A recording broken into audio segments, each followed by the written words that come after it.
Hello, I'm Roger Bisbee from Skill Builder. And I'm Dan Cox from Essential Carpenter Tools. And we're out on Dan's roofing rig here, which he's been building up step by step, so you can see all those videos on Skill Builder. And people that have been watching them have come up with a few questions for Dan, which I think it would be a good idea if he could answer live. James Towers is saying, I was taught not to drop the hip down, but to cut or plane a dihedral angle. He doesn't think it makes a lot of difference to the strength, but he wants to know what you think and why you think it, basically. Okay, yep. But if you remember, when me and James pitched the roof, we had a double hip, a 4-inch or 90mm, and we put a dihedral. If I'm doing any hips wider than 45mm, I will put a dihedral on it. And the dihedral, just for those who don't know, is you're planing the angle off, chamfering it, really. Exactly, so it comes on this plane. Yeah. So, but regarding dropping the hip, see, we've always kept them flush, so when you got your batten now, you can fix the batten down to it, where if that's sticking above, this is going to butt into it. Oh, okay, and then you'd have to cut the angle. So, I mean, in the olden days, the ridges was always kept higher. That's right. And I have undone roofs where they are, but with this, that's going to sit on there, and that's solid then, isn't it? Once it's nailed. So I'm not sure why the hips are set up, unless it's for putting lead. Yeah, well, that'd be one thing. You put a lead roll on it, then, wouldn't you? Yes. But the other thing is, of course, some people think that when you've got a hip tile on there, but you can easily just put a hip tree along the top anyway, can't you? Yes, yeah, they normally do put battens down. So that's easy. So anything wider, I like a dihedral because it just gives it more to fix the batten too. It looks much better rather than a big void under here. Yeah, but you just spike one through there. Just spike one through there. Jeremy Foster. Now he says, he looked at this rig and he said, that building's going to spread. You haven't put any ceiling collars in. Well, we weren't, to be fair, we weren't doing ceiling collars, were we? No, ceiling collars are very important. It's to stop the building spreading out like that. With the weight coming down, it's to stop it spreading. But quite often now, when we're doing properties, people like the ceiling a little bit higher. So we come up here a bit. You might remember, we done one on Skill Builder where the ceiling collars were really high. Oh, I remember, The one that blew over. Yeah. So, but that was on like a big ring beam, and the plate was fixed around every 600. And obviously we had truss clips on here. So at the bottom, it was absolutely solid. And then the collars through the top was bolted to give it extra strength. So any thrust on that wall? That wall's going nowhere. It wasn't going anywhere. Because it was a solid concrete wall, and there was fixings every 600 or so. But on a traditional standard wall, ordinary house, you would nail a ceiling collar from there. It'd be picking up your ceiling, basically, wouldn't it? But so a lot of people now, they like to lift it up a little bit just to give the room more height. Absolutely. So we sometimes come up, but then we're going to bolt through it. Oh, okay. And get a real solid fix in there. I've done that in loft conversions, actually. Yeah, just to give it a little bit more. So I got one from Vinny Surti. Well, actually, it's not a question. He's just making an observation. He said this structure would make a great doghouse for Roger when his missus kicks him out. Good man, Vinny. This is too good for you, Roger. Pat Confoley, he says, would you go on Dragon's Den with your square? Would I? Probably not. Why's that? It's ticking over really nicely, so people say me back, getting it into Screwfix, but they're selling nicely. I'm not chasing it. So you're selling them direct, you're quite happy, you don't need an investor taking half your profit. Not really, I don't want you what to do. With Screwfix, once you get it in there, I'm sure I'd have a load of stress of they want stock. If they want it 8 o'clock Monday morning, they want it 8 o'clock Monday morning. And they want your margin as well, mate, and they want more share than me. Yeah. So the answer, Pat, is he's not going to go on Dragon's Den, and he's going to carry on selling his square direct, which seems sensible to me. So Jack Stadley, he said that should the hip and the ridge be 1.5 times as deep as the common rafter? Yes, probably. Right, with the ridge, imagine if that was a 40-degree cut, the plumb cut's getting a little bit longer, and we really want the ridge, the full thickness of the plumb cut.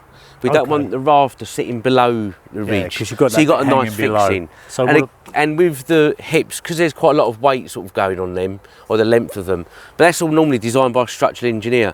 Again, going back to James's one, we had that massive big hip in there. Yeah. And it wasn't very long really, was it? No, it was a little bit I think it was overkill. unnecessary, yeah. But again, see, look, you've got your plumb cut there, so you want the full face of that plumb cut on the It's going to be longer, isn't it? So you want it wider, longer, okay, yes. all right. So yeah, a little bit wider. This is from P-Jan, and he's giving you a bit of a lesson here, all right? He's saying, if you want to know the length of the rafter, all you've got to do is go, if you know the height and the run, Yep.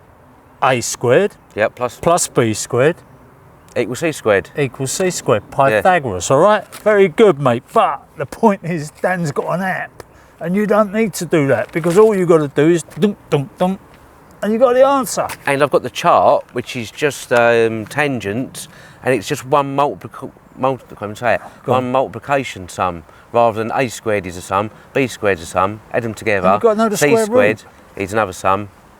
And then you've got to know the So, square root.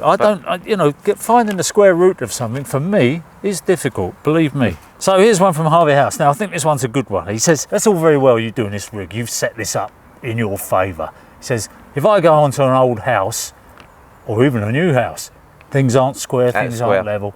What are you going to do then? Well, on some of them, depending how far out of square it is, what I would do is, you got to look at it and you might think, you got to keep the front looking right. And from Tyler's point of view, he really wants it the same length from the top of the fascia to the ridge, both ends, so it's parallel.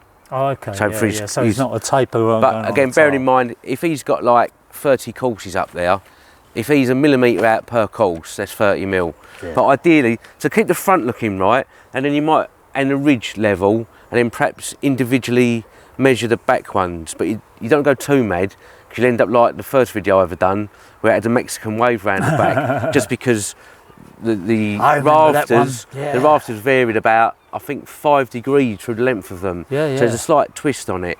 But with some old houses, you can't onto it. But you got to look and think, let's get the front of the house looking nice, and then the back's got to go, or whatever side's you the do best. see when I'm driving around, I see some. You see them, don't you? Where they've obviously run out, and there's a narrow tapering course of tiles at the top. It's always at the top, isn't it? It's running out by the ridge. Yeah. I mean, you could probably put the ridge slightly out of level, and again, if it was an inch out over like 5 metres, you're not really going to notice it from the road. So we've got Keith Byrne, and he says, look, I love your square, but I learned with feet and inches. In other words, he wants rise over run. And he said, I don't think at my old age that I could get my head around this metric and this angles and everything. So what can you do for him? I think he's American, Dan. Well, we've actually got an American version of my roofing square with feet and inches on it. So it is run over rise per 12 inches. So you can successfully cut a 812 roof. And you will ship to the States? Oh, yes, yeah. Okay.